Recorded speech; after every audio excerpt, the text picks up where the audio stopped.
আসসালামু আলাইকুম বন্ধুরা, শুভ অপরাহ্ন। আজকে এসেছি যশোর ভৈরব নদীর যে দড়াটানার পার্শ্ববর্তী বাহাদুরপুর লেক এই অঞ্চলের দিকে।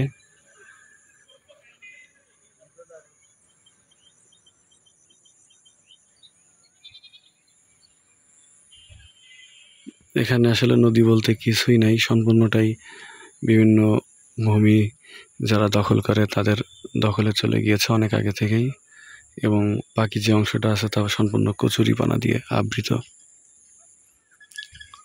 তবে চারিপাশের পরিবেশ এবং যে প্রাকৃতিক নৈসর্গতা সেটা অবশ্যই আছে, যদিও নদীতে তেমন পানি নাই।